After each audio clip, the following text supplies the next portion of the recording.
सुहागिन महिलाओं के लिए करवा चौथ का व्रत किसी वरदान से कम नहीं है।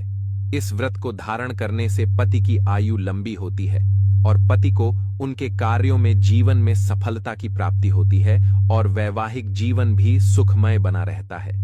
इस व्रत को हर एक सुहागिन महिला बिल्कुल ही निर्जल रूप से धारण करती है। कार्तिक मास की कृष्ण पक्ष की चतुर्थी तिथि को करवा चौथ पर सुहागिन महिलाएं इस व्रत को धारण करती हैं।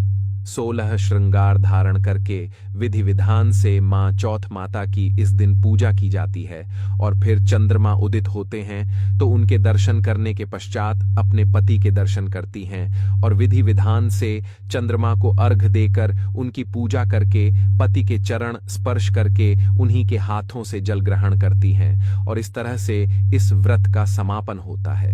तो यह व्रत सूर्योदय से लेकर चंद्रोदय तक किया जाता है, जो कि पूर्ण रूप से निर्जला धारण किया जाता है। आज की इस वीडियो में मैं आप सभी को बताऊंगा कि साल 2025 में करवा चौथ का व्रत कब है, कार्तिक मास के कृष्ण पक्ष की चतुर्थी तिथि कब प्रारंभ होगी और कब इसका समापन होगा, व्रत कब धारण किया जाएगा और पूजा करने का शुभ मुहूर्त क्या होगा, चंद्रोदय का समय क्या रहेगा, करवा चौथ पर पूजा किस प्रकार से करनी चाहिए, क्या विधि रहेगी, क्या इसके नियम होंगे और कौन सा एक उपाय करने से पति को दीर्घायु प्राप्त होने के साथ साथ ही पति हर एक कार्य क्षेत्र में तरक्की करते चले जाएंगे। आज की इस वीडियो में संपूर्ण जानकारी आप सभी के साथ शेयर करने जा रहा हूं, तो इस वीडियो को सबसे पहले तो लाइक कर दीजिए। कमेंट सेक्शन में जय करवा माता जरूर ही लिखिएगा। साथ ही साथ एक रिक्वेस्ट है कि इस वीडियो को पूरा ध्यान से देखिएगा, अंत तक सुनकर जाइएगा, क्योंकि बहुत ही इंपॉर्टेंट महत्वपूर्ण जानकारी आप सभी के साथ शेयर करूंगा। सबसे पहले तो जान लेते हैं कि कार्तिक मास की चतुर्थी तिथि कब प्रारंभ हो रही है और यह कब समाप्त होगी। करवा चौथ का व्रत हमें किस दिन धारण करना है, तो देखिए, चतुर्थी तिथि का प्रारंभ होगा 9 अक्टूबर को रात में 10:54 पर और चतुर्थी तिथि का समापन हो रहा है 10 अक्टूबर की रात 7:38 पर। तो सूर्योदय कालीन तिथि 10 अक्टूबर को हमें प्राप्त हो रही है, इसलिए 10 अक्टूबर 2025 को सूर्योदय कालीन तिथि के अनुसार करवा चौथ का व्रत धारण कर लिया जाएगा और 10 अक्टूबर को शुक्रवार का दिन रहेगा, जो कि मां लक्ष्मी का सबसे प्रिय दिन भी है। और कोई भी व्रत जब भी हम धारण करते हैं तो उसके एक दिन पहले से ही शुद्धता का ध्यान रखा जाता है, मतलब शुद्धिकरण इत्यादि एक दिन पहले से ही नियम लागू हो जाते हैं। तो ऐसे में 9 अक्टूबर 2025 को ही आप नहाए खाए करेंगे, जैसे कि बाल वगैरह धोना, शुद्ध सात्विक भोजन ग्रहण करना। ठीक है। अब कई सारी मेरी बहनें पूछेंगी कि 9 तारीख को तो गुरुवार है, तो इस दिन हम बाल कैसे धोएं। तो देखिए, फिर से कहूंगा कि वार से बड़ा त्योहार होता है, तो ऐसे में आप गुरुवार के दिन बाल धो सकते हैं और यह बात शास्त्रों में भी वर्णित है कि वार से बड़ा त्योहार होता है।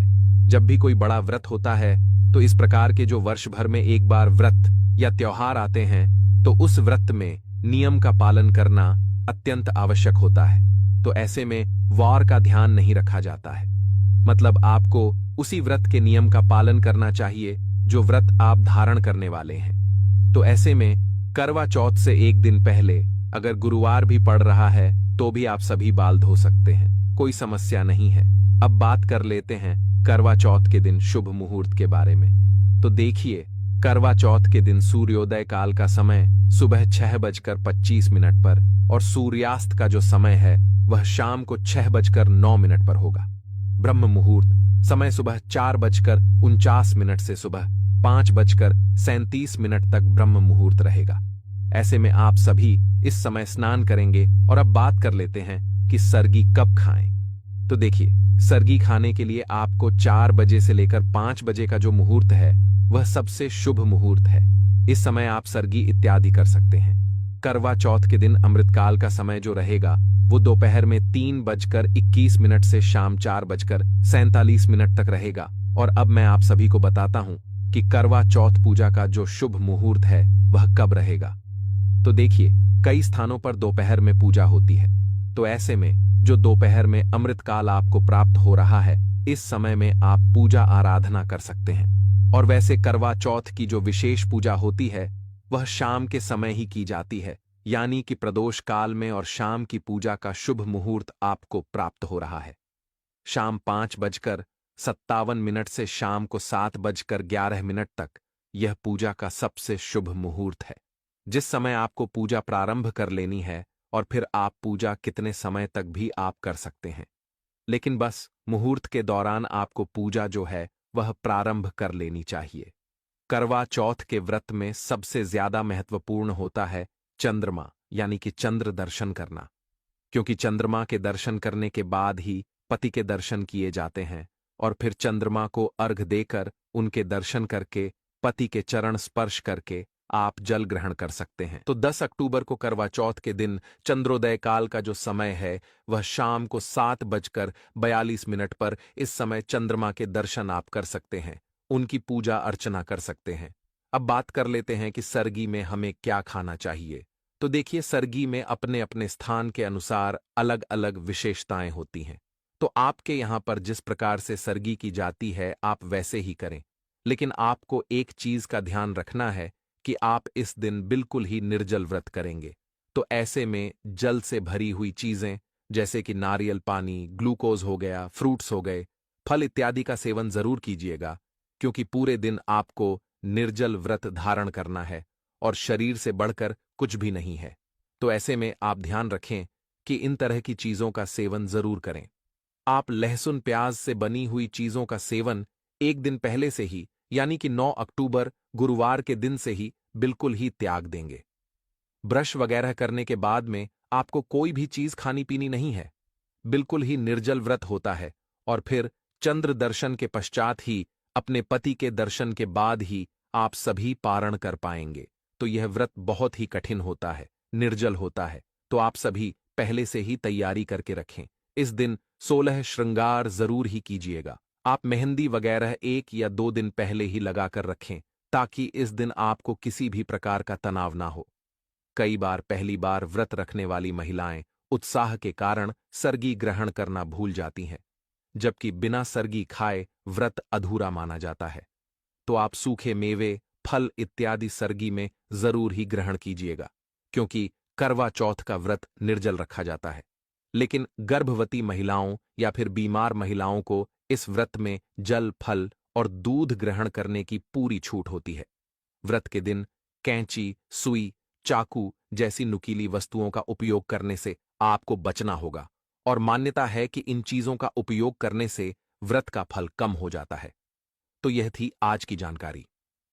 अगर आप जानना चाहते हैं कि करवा चौथ पूजा में विधि क्या रहेगी, इस व्रत को रखने से पहले सरगी में हम क्या क्या और चीजें शामिल कर सकते हैं, व्रत के नियम क्या है, सांस की थाली कैसे तैयार की जाती है, संपूर्ण जानकारी अगर आप और भी डिटेल में जानना चाहते हैं, करवा चौथ में हमें क्या खाना चाहिए, क्या नहीं खाना चाहिए, क्या खाने से व्रत खंडित हो जाता है, अगर आप यह सब जानना चाहते हैं, और करवा चौथ के दिन हमें क्या खरीद कर अपने घर लाना चाहिए, क्या शुभ होता है, क्या अशुभ होता है, मासिक धर्म में आप व्रत कैसे करेंगे, यह जानना चाहते हैं तो मुझे कमेंट सेक्शन में जरूर बताइए। मैं अगले वीडियो में ये सारी चीजें भी कवर करके आप सभी के लिए वीडियो बनाकर डाल दूंगा, जिसे आप बहुत ही आसानी से देख सकेंगे। इसके लिए आप चैनल वास्तुशास्त्र ज्ञान को सब्सक्राइब कर दीजिए। ऐसी होती है जिसे कभी भी नहीं उतारना चाहिए। अगर कोई पुरुष यह गलती करता है तो उसे ऐसा करने पर कई गंभीर परेशानियों का सामना करना पड़ता है। भक्तों, यह गलती आपके जीवन में बड़ी से बड़ी परेशानी ला सकती है। आज हम इसी विषय में बात करेंगे कि स्नान के समय महिलाएं कौन सी गलती अक्सर करती हैं जो उन्हें भूलकर भी नहीं करनी चाहिए। इसलिए भक्तों, पूरी जानकारी के लिए इस वीडियो को अंत तक जरूर देखें। और भक्तों, अगर आप भगवान को मानते हो या आपकी उनमें श्रद्धा है तो आप इस वीडियो को जरूर लाइक करें और कमेंट बॉक्स में जय लक्ष्मी माता जरूर लिखें। महिलाओं से जुड़ी एक खास चीज होती है जिसे किसी भी पुरुष को भूलकर भी नहीं छूना या उतारना चाहिए। ऐसा करने से जीवन में मुश्किलें आ सकती हैं और दुर्भाग्य पीछा नहीं छोड़ता। हमारे देश में महिलाओं को देवी का रूप माना गया है। उन्हें मां लक्ष्मी का प्रतीक माना जाता है। महिला ही घर की खुशियों की